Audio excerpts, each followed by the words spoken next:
好来，乡亲啊，咱继续来看这个中华卫生局主动对一个为美国返来台湾做居家检疫的10外岁无症状的少年来采检，昨日确诊患着新冠病毒，想袂到指挥中心爱这个政府单位介入调查，这是引起着各界的大喊话。 各地医生跳出来挺这个卫生局，讲因徛伫第一线把关疫情，到底是犯了啥物滔天大罪呢？中华县长王惠美嘛肯定卫生局对防疫的努力，但是即摆嘛有一个问题哦，就是这个少年呢，其实并无符合居家检疫采检对象的条件。为什么要甲采检呢？这个中华的卫生局长也是讲，一切拢是照规定来做。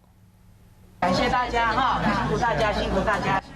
中华县长王惠美透早来到卫生局，感谢同仁伫防疫提早部署。即摆卫福部长陈时中下令政府单位调查中华县的卫生局采检无镜头的居家检疫的少年囡仔确诊。王惠美有话要讲。局长能够适时的把它筛出来，我觉得我们要跟他按个赞。他把这个不定时的炸弹给解除了，哪里有错？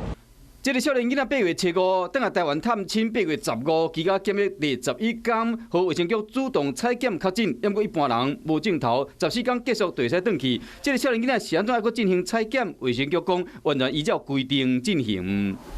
居家检疫者，我们是抽检的，还是说他有得到他的有没有符合这个消息跟规定？我们都照规定的程序来做。是安怎要采检这个少年囡仔？卫生局同款无说明，卫福部大动作下令警方调查，引起争议。中华在地医师蔡明忠挺卫生局，表示讲地方卫生机关控制监测疫情的拍拼，不应该用政风来危险。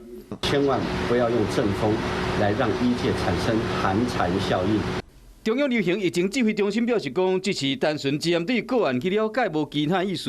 因为地方采检确诊是安怎，都要出动政府单位调查。中央甲地方拢无将话讲清楚，和外界你无啥啥。